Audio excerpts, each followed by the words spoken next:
All right. Hi, everyone. Welcome to the session on GMAT Permutation and Combination. Good morning, good afternoon, and good evening from wherever you're joining us for this session. I'm Atra, and I would be your primary host for today's session. Now, before we start anything else, just a very quick confirmation from all of you that you can hear my voice clearly. So please write a yes in the comment section. It takes somewhere around 10 seconds when I speak versus when you hear. So we'll just take that 10 seconds timeline, and once I get the yeses in the comment section, we'll start the session, right? So just let's just wait for another 5 more seconds. I guess the comments would be coming in.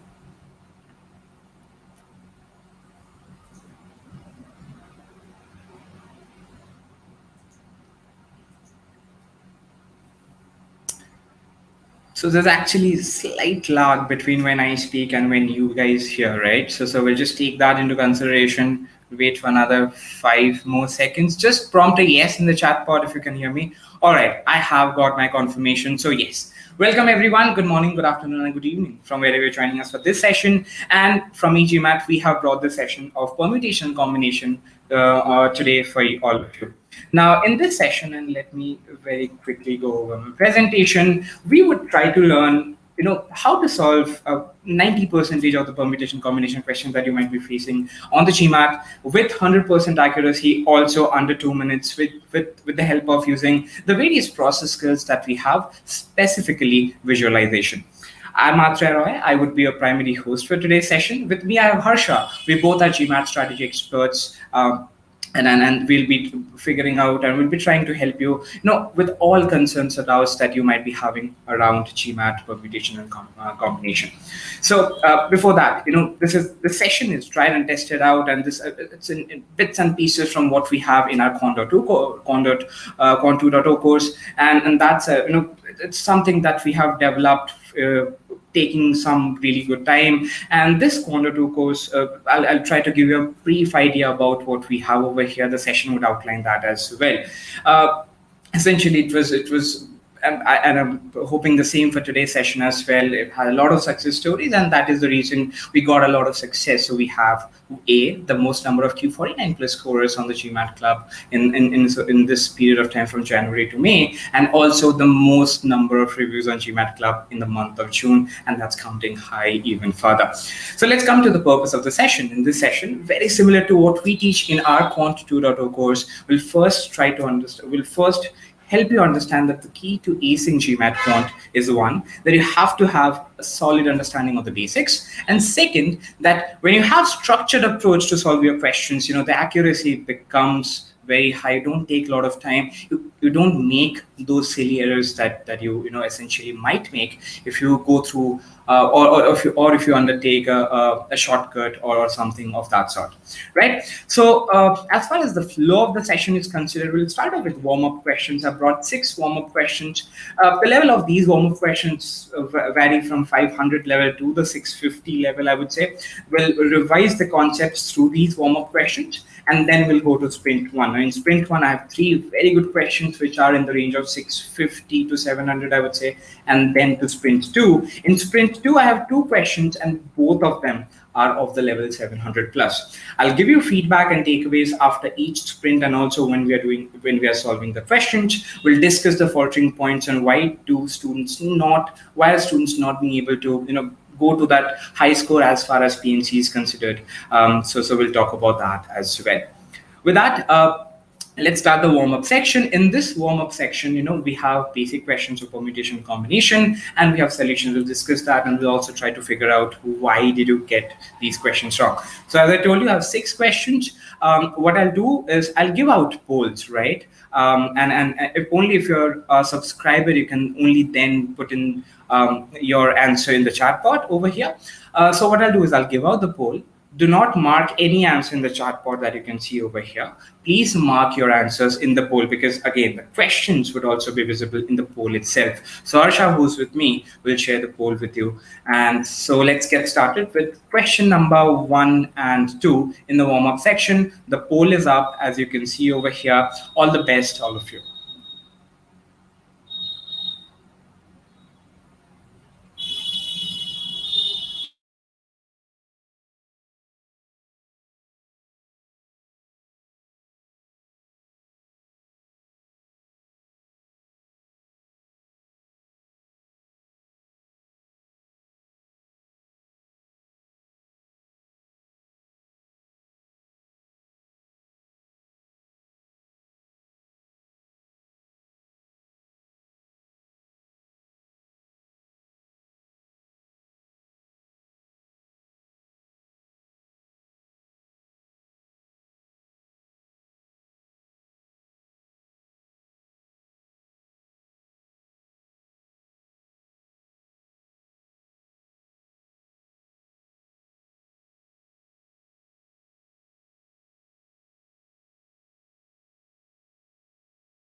Last 20 seconds to mark your answers. If you have not marked it, please use the poll, mark your answer in the poll itself.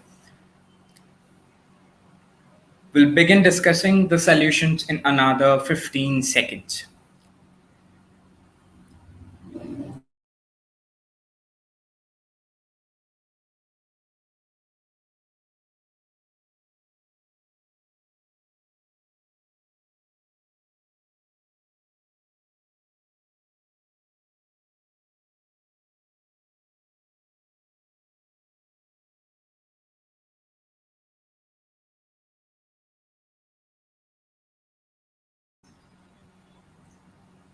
All right. Now, 33% of you got the first question correct. And then 58% of you got the second question correct. So let's get started. Let's understand what's in the first question. In the first question, it is given, in how many ways can we form a three-letter password using the letters from the set A, B, C, D, E, and F, such that the last letter is always a vowel, right? So there's this constraint of the last letter being vowel. So let's first try and understand the question in and out. We have this word form, and form in PnC is a keyword. Why? Because whenever you get this keyword form, it essentially means that you do have to select. You also have to arrange, right? So, and again, in the questions, nothing is given about repetition, whether the same letter can be repeated or not repeated. Keep that in mind. If there's nothing that's given in the question about repetition, repetition is always allowed. With that, let's move ahead. So we know that we have to select and arrange. We also know that repetition is allowed. Since it's given in the question that the last letter has to be a vowel. How many vowels do I have? I have A and E, two vowels, right? So since the question gives us a constraint from the end, we shall solve the question from the end as well. So let's first visualize this three-letter password. I have three blocks over here. So the last block, how many ways can I fill that? I can only fill that in two ways because the only letters that I have which are vowels are A and E. Right? The second last block and the first block. So the first block and the middle block. In how many ways can I fill these, each of these? In 6 ways, because since I have repetition allowed, I can take any of these 6 letters that I have and fill these blocks up. So 6 into 6 would be the number of ways in which I can fill the first 2 blocks, 2 in the last block. So the final answer for this question is 72. Only 33% of you got this question incorrect, but now I hope after understanding after looking at the keyword, understanding the constraints, and also understanding how do you approach the question from the end, the solution is clear to all of you. Let's move off to the second question. The second question is a very interesting question. It talks about making groups, right? So in a junior school, A has 6 boys and 4 girls, where class B has 8 boys and 7 girls. In how many ways can a teacher select exactly one student from each of the 2 classes to form a team of 1 boy and 1 girl? So I need the keyword over here is select, right? The teacher needs to select. And in permutation combination, what do you mean by select? It means NCR, the combination formula, right? So in class A, I have 6 boys, 4 girls. In class B, I have 8 boys, 7 girls. There can be 2 possible cases. The first case is when I select a boy from class A, a girl from class B. The second case is when I select a girl from class A, a boy from class B.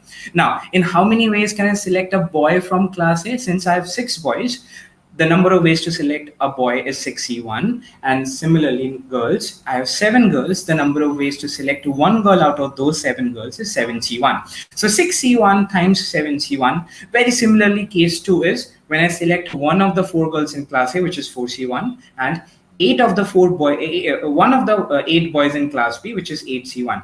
Now I need a boy and I need a girl to fill that team up, right? So over here you can see that I have the keyword of and what do you mean by and? It means multiplication. So simply multiply these over, you get 42 for the first case, 32 for the second, and the final answer for this question is 74, which is choice D in the solution over here. I hope both the solutions are clear to all of you. So we'll take this learning and then move on to the next question. Question number 3 and 4. The poll is on the chat board over here. All the best for these 2 questions, guys.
All right, last 10 seconds, or rather, let's take 15 more seconds for marking the answer for these two questions. Again, they're not that difficult at all.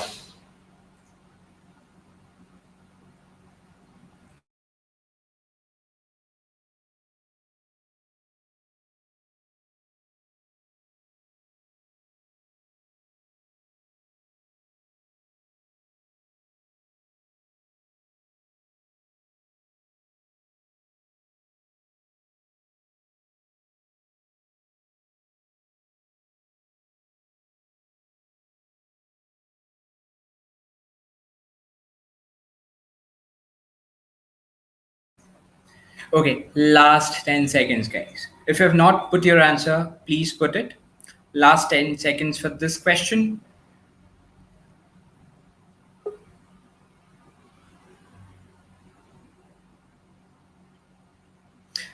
Pooja, I'm not giving the question on the screen. It's in the poll. The link of the poll is in the chat pod. Click on this link. You can go to the question and answer the question in the same, poll over there. It's just so that we get unbiased results in the chat, in the poll over here, because, no one knows what you're marking, right? So say yes. So that's the reason. All right. So how many answers do I have? Let's very quickly check. I have 12 responses, and the number of so 44% of you got the first question correct, and only 33% of you got the second question correct. So let's very quickly look at these two questions over here, right? Just give me one moment. All right, what's the third question asking me? It's asking me, in how many ways can the letters of the word basics, so I have this word called basics, and I need to arrange such a way that there's at least one letter between the two S's. So I have one S over here, I have another S over here. I need to make all possible arrangements in which the two S's have at least something between them, right? So what all cases are possible? Just try to think. I can have BASISE, where I have only one letter between the two S's. I can have another example where I have two letters between the two S's, or another example where I have all the four letters, right? So all these arrangements are something that I'm looking for. What are those arrangements which I'm not looking for? Where both the two S's are together. So when I subtract the cases where both the two S's are together from all the cases that are formed, I'll get the answer for my question, right? Because if both the two S's are not together, there has to be something between the two S's, right? So that's the logic that we would be applying in this question. Now, what do I mean by all cases? It means all possible arrangement of the 6 letters of this word basics. And what do I mean when both the two S's are together? It means all the possible arrangements where both the two S's are together. So very quickly, let's understand. I have total of 6 letters, out of which I have 2 letters which are similar, 2 letters which are common, that is the 2 S's. So the total number of ways to arrange these 6 letters would be 6 factorial. However, since I have 2 common letters, I need to divide this entire expression by 2 factorial. So that gives me a total of 360 ways, right? Let's move on to the next part, where both the S's are together. Now, if both the S's are together, consider both the S's to be one single element, right? Now, how many elements do I have? I have 1 and then 4 other letters. So I have a total of 5 elements. In how many ways can I arrange these 5 elements? In 5 factorial ways. However, I also need to arrange the 2 S's, right? So I have 2 elements, but both of them are same, right? So again, I need to multiply it by 2 factorial, but again, I have to divide it by 2 factorial because both of them are similar in nature. So the total number of ways for this is 120, and hence the favorable number of cases would be 360 minus 120, which is 240. I hope the solution is clear to all of you. Again, what did we use? We just tried to understand what are the cases which are not possible, subtracted that from the total number of cases. Let's now move into question number 4. In a party of 12 people, again, a question that is very, very common, In a party of 12 people, everyone wanted to shake hands with another person at the end when they're leaving. The organization of the party was an introverted person. He did not want to shake hands with any. How many handshakes happened at the party? So there were 12 people, visualize this. So the first thing that you need to understand is, okay, for a handshake to happen, what do I need? I need 2 people, right? Only when they shake hands, I'll get 1 handshake out of them. So I need 2 people only for 1 handshake to happen. Now, how many people shook hands? There were 12 people, but the owner of the party, the organizer of the party did not want to, right? So there were essentially 11 people who wanted to shake hands. So I need to see how many two people selections can I make out of these 11 people. The moment I get any two people, I'll get one handshake. So the question now translates into how many two people selection can I draw from 11 people that I have. So that is as simple as 11C2. The value of 11C2 is 55, and that is the answer for the question. Now, this question can also be, given to in a different language. Maybe there are n number of teams, and how many games are these teams playing, or there are these number of people to create one team. You need two players. How many teams can you create? So all these questions, however, the approach for all these questions remains same because the logic is same. You just need to choose two people. When you choose two people, you get one entity that's asked in the question. That's it. With that, let's move ahead with question number 5 and 6. The poll would be again in the chat pod. Do not mark your answer in the chat pod. Just make sure you answer in the poll itself. All the best for these two questions, guys.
All right, last 30 seconds for these two questions, guys. I can see people have marked the answer.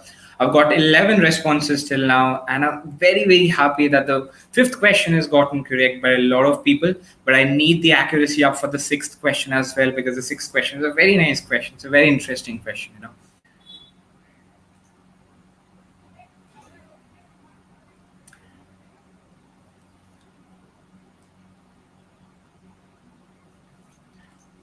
All right, just let me one moment. I'll check the response rate for these two questions. And I am very honestly very happy because 80% of you got the first question correct. That's question number 5. And 60% of you got the second question correct. That's question number 6. So let's first understand question number 5 over here. Now, question number 5, what does it tell me? It tells me that K is a set of given points in a plane. How many triangles can be drawn that have 3 of the points in K as its vertices? So I have a set of points in K, right? So, and I need to select any 3 points of these points that are present in K and check whether I'm able to form triangles or not. All right, so let's now move into the question over here. Now it's a DS question, so what we do is first analyze the question stem. The question stem is very simplistic in nature. What I want you to tell me is how many points I require to draw a triangle. Very simple question, right? I require 3 points to draw a triangle. Are there any constraints which are attached to that? Yes. If all the 3 points are collinear in nature, then definitely I cannot form a triangle. I'll be able to form a straight line, but definitely not a triangle. So any statement that gives me information about the number of points that are present, inside K, because I have to choose 3 points of that set. So I need to choose the 3 points that are present inside K. So I need to know how many points are present inside K1, and also the number of collinear points in K, because that's also something that's a restrictive function over here, right? So both these information are required for me to solve this question. Let's now move into statement 1. Statement 1 tells me that statement 1 only gives me the number of distinct points in K, right? So I can choose 3 points out of these 7 points, but do I have any idea of the collinearity of these points? No. Since I do not have that, if all the points are collinear, I cannot form any triangle. If none of the points are collinear, I can form triangles, right? So it's giving me half information, and that is the reason statement 1 is not a sufficient statement for this question. Let's move into statement 2. Statement 2 does tell us about the collinearity, but again, I do not have any information on the total number of points that are present inside K, even hence. So for that reason, statement 2 is not sufficient. When I combine both these two statements, I first get to know the total number of points that I have over here. Second, the total number of collinear points as well, right? So when I have both these information, I can understand how many triangles can be formed. So option C for this question is the correct answer choice. Let's now move to question number 6. Very interesting question. How many 6-letter palindromes can I can be created using the first 10 letters of the alphabet system? So a very important constraint over here, or information rather over here, that I need to use the first 10 letters of the alphabet system. Now, what's a palindrome? Palindrome is a sequence in which which reads same if I go from the start or if I go from the back, right? So for example, ABB, the first letter is equal to the same as the second. For the other examples also you can see. So the first part of this of the sequence is same as the second part of the sequence if you read it backwards. So first we need to visualize this question, that what kind of a number, what kind of a sequence am I looking of? I'm looking for a 6-letter palindrome. So understand, so there are 6 spaces over here, right? But also understand with the same thing over here, that the moment I select the first letter, since the last letter has to be same as the first letter, the last letter is already chosen. I don't have any ways to choose the last letter.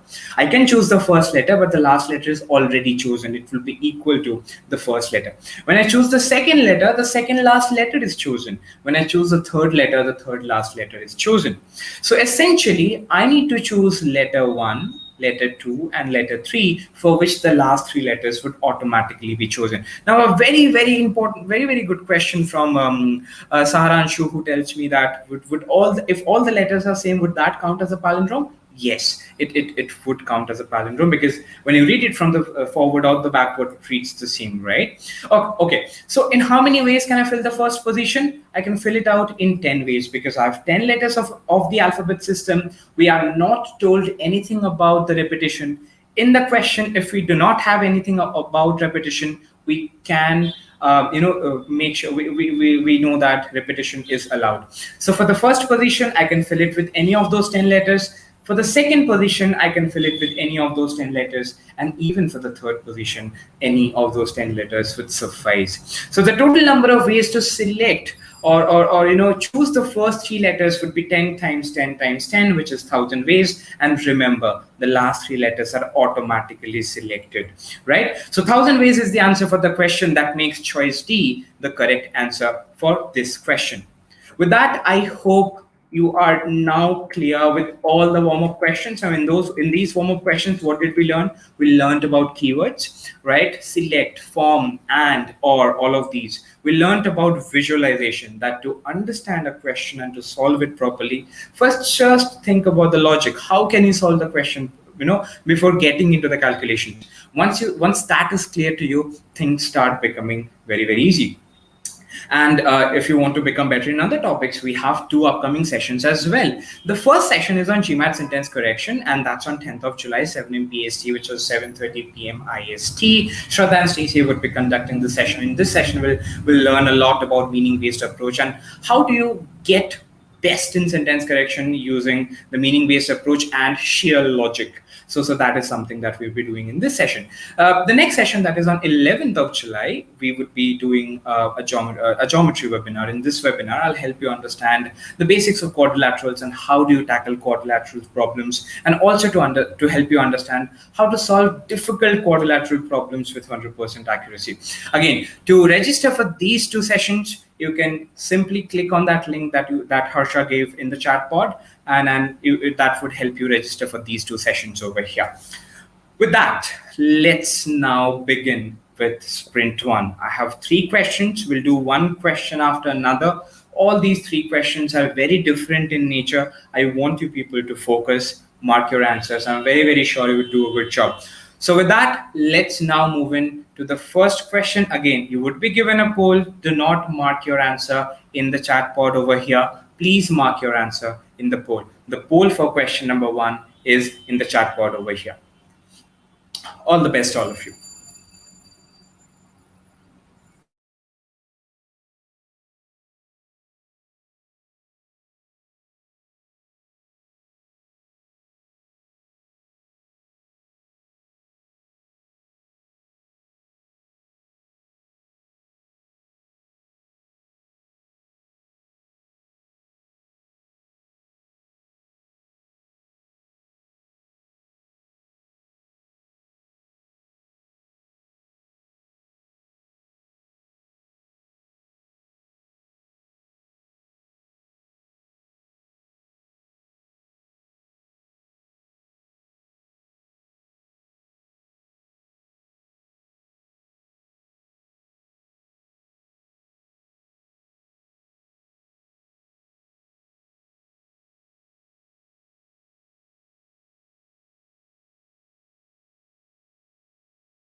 All right, I've gotten 7 responses. I'll give you people another 15 seconds to mark the answer for this question. If you have not marked the answer, please mark it.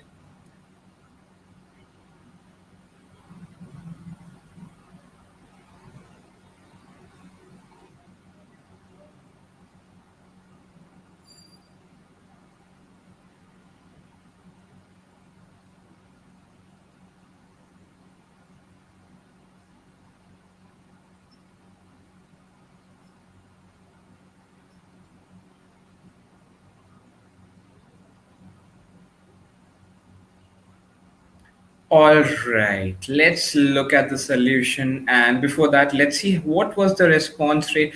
Ouch. I only have 6% of you tell me that the answer for this question is choice B. So let's get started and look at the solution for this question. Now, in this question, let's first understand what's given, right? A unique code is assigned to all the test takers of a certain exam or specific in a center. So we go to the center to take a test, you get a code. That code is unique in nature. On 12th of Jan 2021, there were 32 test takers, an important piece of information. I have 32 test takers with the codes. The codes are either 2-letter codes or 3-letter codes in the correct alphabetical order. That essentially means that I can have AB as a code, but I cannot have BA as a code, right? I cannot have BA as a code. All right.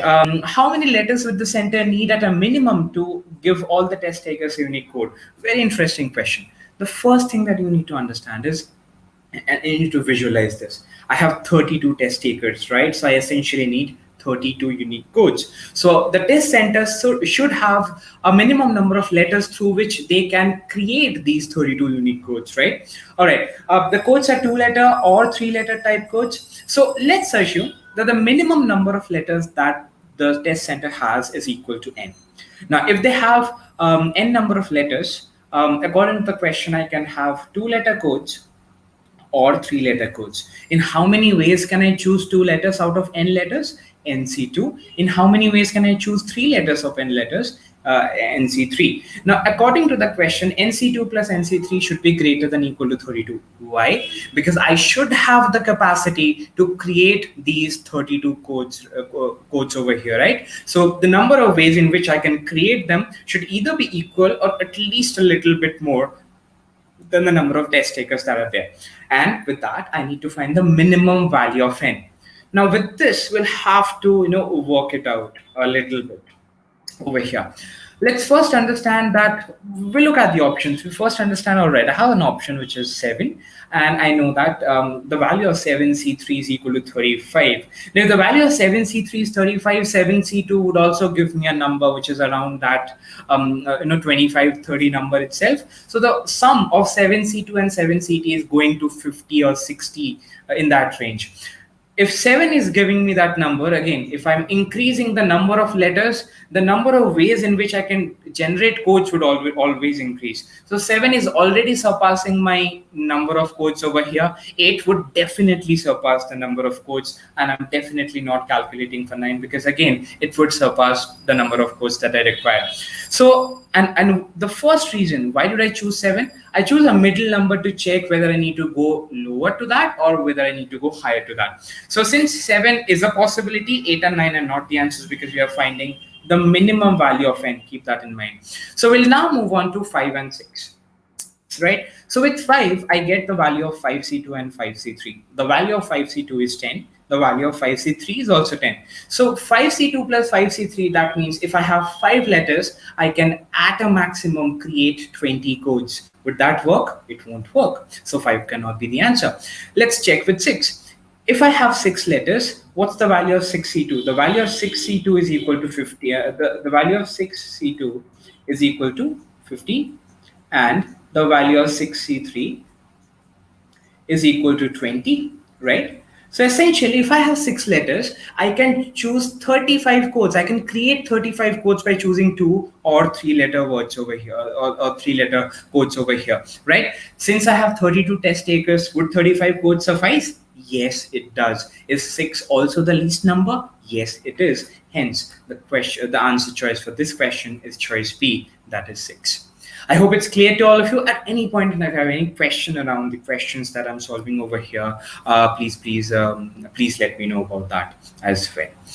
All right, so with that, let's move on to question number 2. And all the best for this question. Harsha would be putting up the poll. This is question number 2. Again, very involving question. I wish you people all the best. Do well for this one.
All right, I've gotten 7 answers for this question. I'm giving you people another 15 seconds. Let's take 15 more seconds, mark the answer for this question in the poll that we have over here. I also have 2 very interesting questions from Vinayak and Wakas. I would be taking both of them as well. Again, guys, I request all of you to please not mark your answer in the chat pod. It's a request from my end, and that is the reason we first at the first place create the polls, right? So please mark your answer in the poll so that even I can get a fair understanding of what is the generic flow of the answers over here.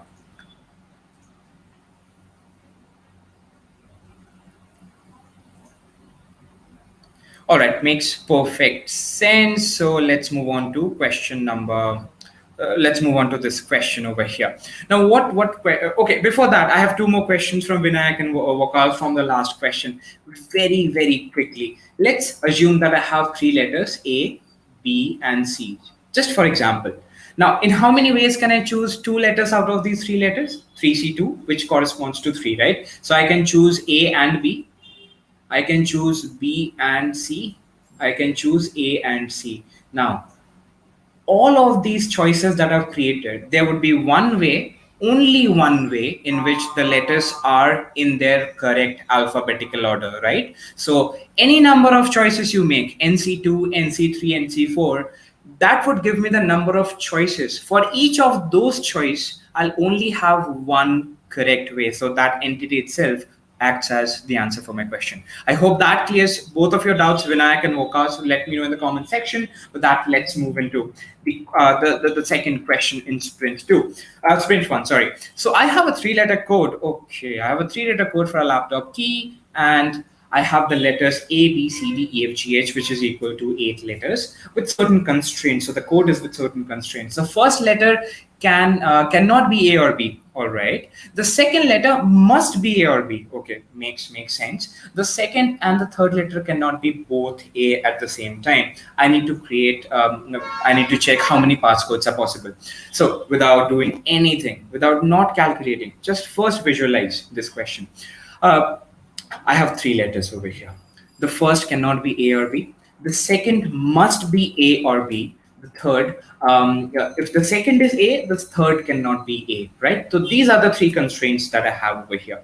So I'm just starting to think, the question would become much, much easier. Since the middle, the letter has to be A or B, let's just very simply make 2 cases over here.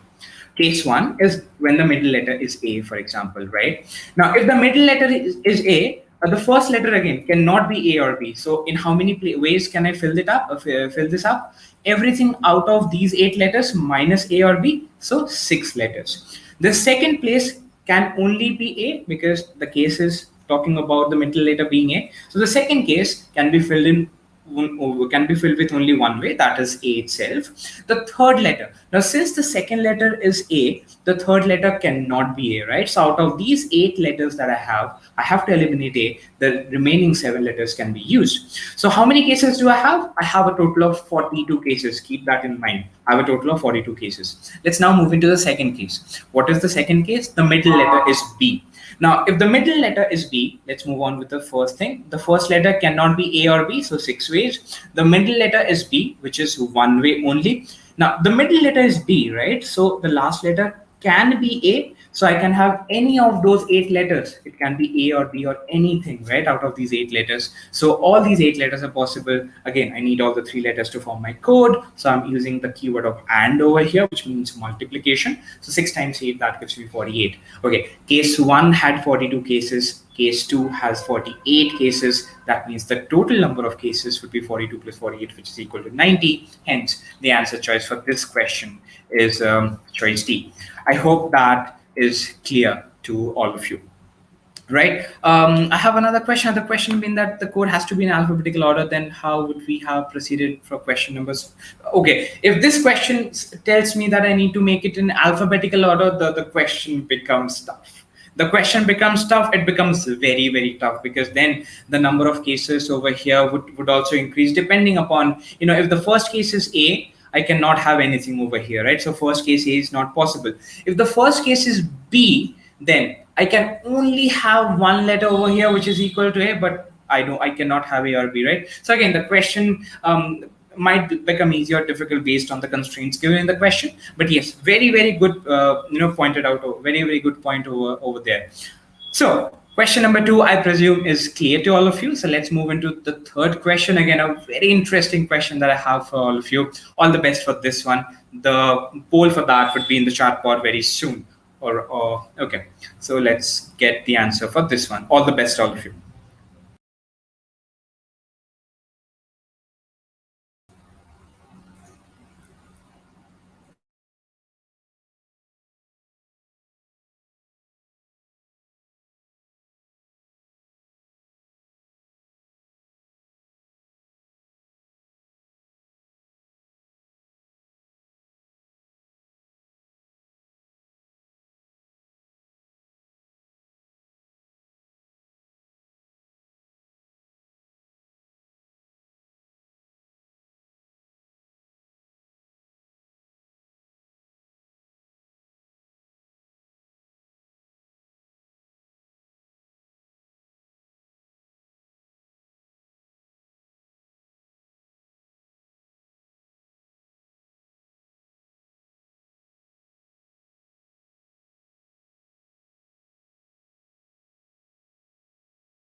All right, last 10 seconds. If you have not marked the answer, please mark it very quickly. I'll only give you 10 seconds for this question, and trust me, the accuracy is fine for me.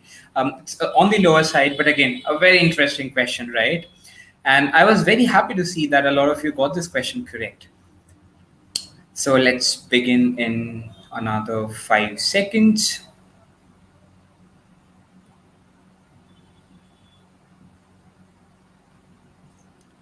All right, let's now move into question number 3 for sprint one. I'm sorry for this, the 3 envelopes. I tried to change the animation some way, made it up like that.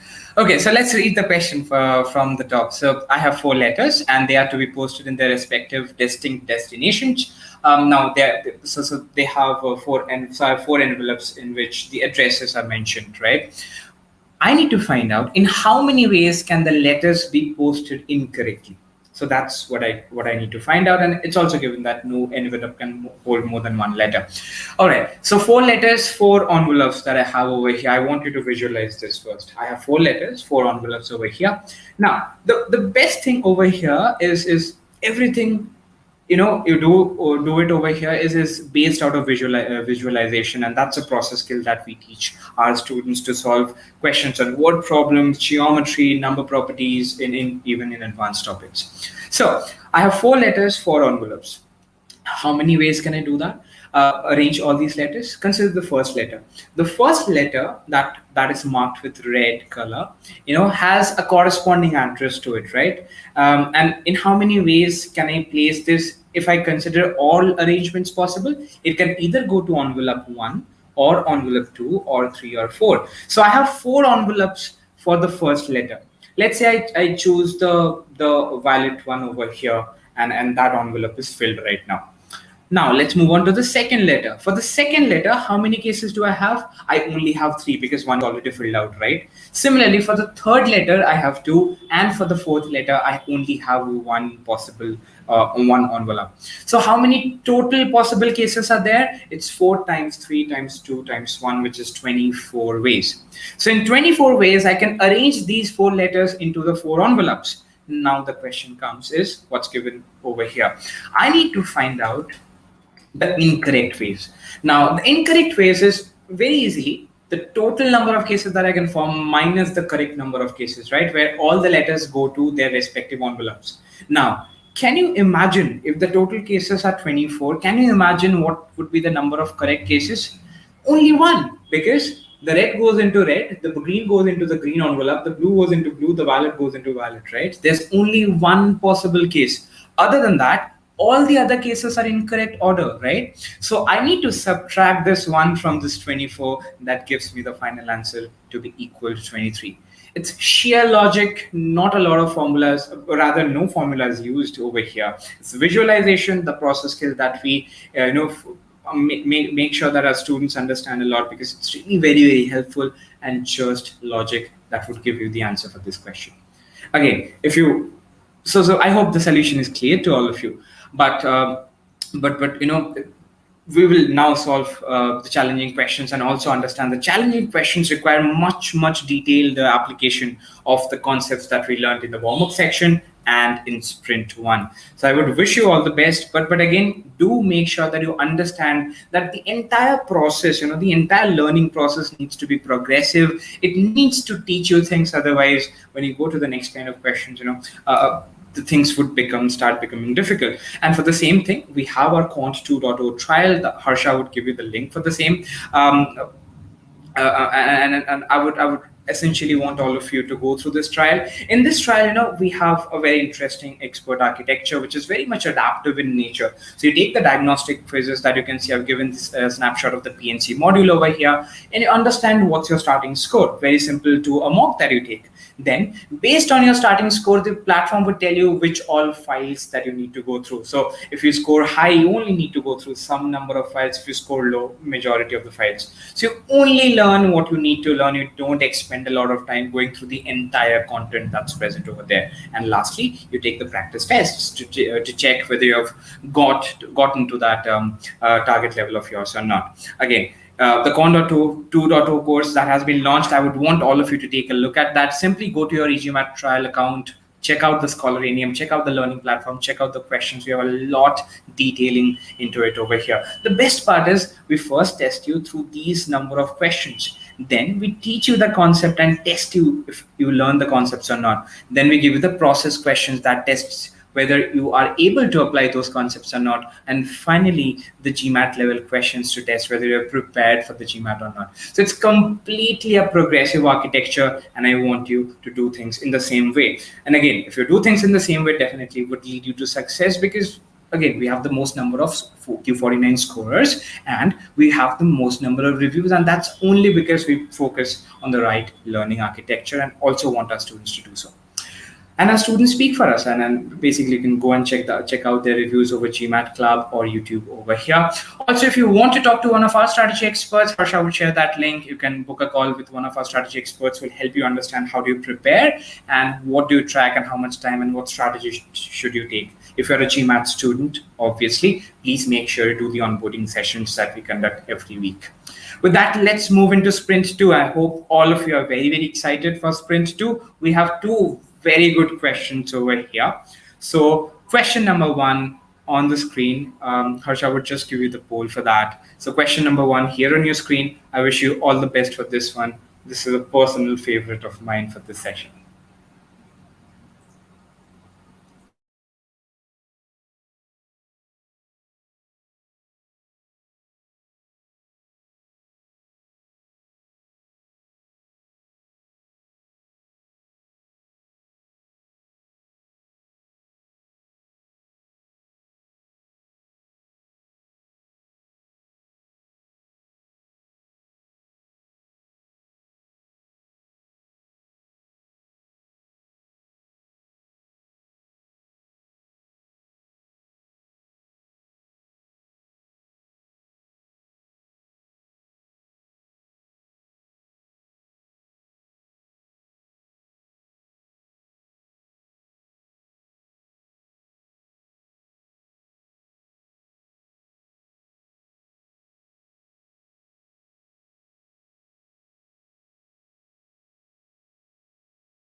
All right, last 30 seconds, guys. Last 30 seconds to mark the answer for this question.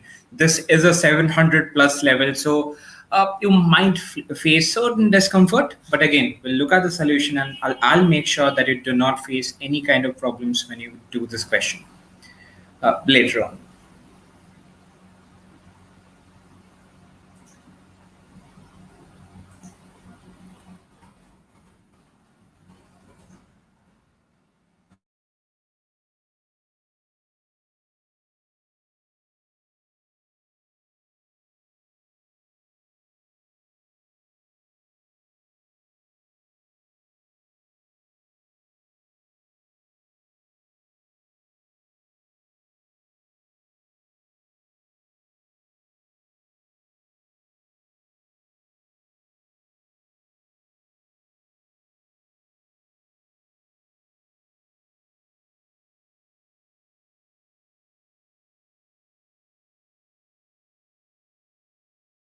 All right. Now, let me very quickly check what is the accuracy for this question. And 31% of you got this correct. Again, trust me, it's a 700 plus level question. 31% is something I am fairly happy with. I'm not upset. So, okay, let me bring myself over here and let's discuss this question. Now, even before discussing this question, I want you people to understand the question, right? So let's first read what the question is asking. Mark wants to travel to his aunt's place. Okay, Mark and his aunt live in a society where the houses are placed in the form of a grid, as shown in the figure. Makes sense. Each straight line in the grid denotes a step that Mark can take. So this straight line, for example, is a step. This one is a step. This again is a straight line. So this is a step. This is a step. All of these lines are steps that Mark can take. Mark wants to take the minimum number of steps to go to his aunt's home. Okay, now the first thing comes over here. If Mark wants to take the minimum number of steps, always understand that to take minimum number of steps, you only go in the direction in which your destination is. Since here for Mark the destination is towards the northeast side, I'll either go north or east or any of that sort kind of a distance or kind of a step, right? I'll take that kind of a route. I'll definitely not go south or west, because if I go south or west, that would make sure, and that would also that's something which will not give me minimum number of steps. So this is the first learning, the first thing that I want you people to keep in mind. All right. Again, so I need to calculate in how many ways can he go to his aunt's place. Essentially, the ways means the number of routes that he can take to go from his home to his aunt's home. So we know that he needs to travel towards the north or northeast direction only. So there are two possible cases, you need to first understand the route that I was talking about. And then there are two possible cases. One is Mark either takes this diagonal road that I can see over here, this one, or he does not take this diagonal road. Both are possible. So let's first calculate how many steps does Mark take if he takes the diagonal road versus if he does not take the diagonal road, right? So I'll mark point A as the starting of the diagonal road, point B as the end of the diagonal road. Please understand that if he takes the diagonal step, he has to go to point A and then to point B. Otherwise, he cannot take this route from A to B. To take this route, he has to go to A first, right? All right, let's move ahead. If the person goes from to A and then to B, then his aunt's place, then the route that he would follow is Mark's home to point A over here, and then from A to B, and then to his aunt's home over here. How many steps is he taking? So from his home to point A, he needs to take 3 steps. 1 in the eastern direction, 2 in the northern direction, or essentially 1 right, 2 up. Right? From going from point A to point B, there's one route because he's taking the diagonal. So he's only taking 1 step over here. From going from point B to his aunt's home, he needs to go 2 right, 1 up in any order, but 2 right, 1 up. So a total of 3 steps. So if he takes the route in which the diagonal is included, he is taking a total of 7 steps. Keep that in mind. Let's move on to the second case where he is not taking the diagonal step. If he's not taking the diagonal step, he doesn't need to go, he doesn't need to, just simply think that the step is not present over here. If the step is not present over here, how many steps does Mark need to take? 1, 2, 3, 4 in the right direction, 1, 2, 3, 4 in the upward or the north direction. So total of 4 plus 4, which is 8 steps. So tell me, what makes sense? Taking the diagonal route or not taking the diagonal route? In this question, since he wants to take the minimum number of steps, I have to make sure that he goes through the diagonal route. Now, if he is going through the diagonal route, he first needs to go from his home to point A that we have discussed earlier, then from point A to point B, and then from point B to his aunt's home. So let's first calculate this and then we'll move on. Okay, one very, very important thing. Over here, the keyword is and. Why and? I need to go from Mark's home to point A and from point A to point B and from point B to Mark's aunt's home. Only then I can reach his destination, right? Okay, so let's first understand Mark's home to point A. I need to take 2 steps in the northern direction, 1 step in the eastern direction. Can I take that in any order? Yes, in any order. I can first go left, first go right, then go up, or first take up, then go right, take 2 ups, then go right. Everything is possible. So let's assume that the step taken in the eastern direction is E, the step taken in the northern direction is N. I can arrange the 2 N's and the 1 E in any order. So I have 3 different letters, out of which 2 are similar in nature. So how many ways can I do that? It can be done in 3 factorial by 2 factorial ways, which is 3 ways. Now, I'll just give you a very small description of what 3 ways am I talking about. It can be either 1 east to north, or it can be 1 north, 1 east, 1 north, or it can be 2 north, 1 east. Apart from that, there is no other possibility, right? Again, from point A to point B. There's only one possible way, that he takes the diagonal, right? And lastly, from point B to Mark's aunt's home. So from point B to Mark's aunt's home is 2 steps in the eastern direction, 1 step in the northern direction in any which way. Again, we'll do the same. So I need to arrange E, E, and N. So I have 3 letters, out of which 2 are similar. So the total number of ways would be 3 ways. How? I can take 2 on the east, 1 on the north, 1 on the east, 1 on the north, 1 east again, or 1 north and then 2 east. All 3 possible cases are present. Finally, I'll try to find out the total number of ways. The total number of ways would be the total number of ways from Mark's home to point A, and that means a multiplication from point A to point B, and from point B to Mark's aunt's home. So 3 times 1 times 3, which is equal to 9 ways. That is the answer for the question. Again, difficult? Yes. You had to use visualization, understanding, logic, everything was present in this question. But if you do this question correctly, if you get all the learnings that I wanted to give you, would you make a similar mistake at any of the grid questions? Never, ever. So with that, we'll now move on to the last question that we have for today's session, sprint 2 question number 2, and then we'll also talk about something else after this question is done. The link for this question is up in the chat pod over here. All the best for this question. This again is a very, very nice and logical question.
All right, I've gotten a few answers. I'm waiting for a few more. So let's take another 20 seconds to mark the answer for this question. Again, take all the learnings from this one. It's a very, very interesting question, guys.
All right. So let me check very, very quickly how many responses do I have. I have 10 responses and I'm very happy because the accuracy for this question is very, very good.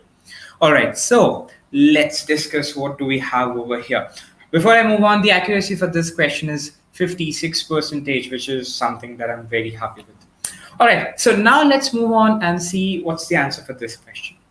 A rectangle is to be constructed in the xy plane such that the x coordinates of each vertex are integers that satisfy the inequality 2 less than equal to x less than 6, and y coordinates of each vertex are integers that satisfies. Okay, so I have been given two ranges, one for x, one for y, and they have to take these numbers only. One side of the rectangle is parallel to the y-axis, right? I need to find out how many different rectangles with these properties can be constructed in the xy plane.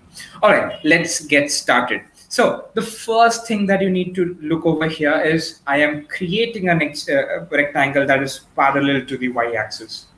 So if it's parallel to the y-axis, first let's draw the axis, the x and the y-axis. I have a rectangle which is parallel to the y-axis. Now, if a rectangle is parallel to the x-axis, let's consider the breadth is parallel to the y-axis. The length of the rectangle has to be parallel to the x-axis, right? Because I have a 90-degree angle over here, right? So this rectangle is both parallel to the x and the y-axis. This is something that's very, very important for you to infer. If you do not get this information, moving ahead would become very difficult. Why? I'll come to that point. I don't have any information. So let's assume that I've marked all the points over here. Let's assume that the coordinates for point A is x1, y1. Now, since AD, the line AD is parallel to your y-axis, that essentially gives me what? That essentially tells me that the x coordinates is same, right? Both of them are on the same x coordinate, right? So the x coordinate is same for both A and D. Is the y coordinate same? Definitely not. So I'll mark that as y2. Now, AB is also parallel to the x-axis. Now, if AB is parallel to the x-axis, then what is the y coordinate? The y coordinate has to be same because it's parallel and this is the line that I have over here. So this coordinate remains same for both point A and point B. So the y coordinate is y1. The x coordinate, I have no idea, so I'll mark that as x2, right? Now consider point C. The y coordinate for point C is y2. The x coordinate for point C is x2. So I get the value of the x.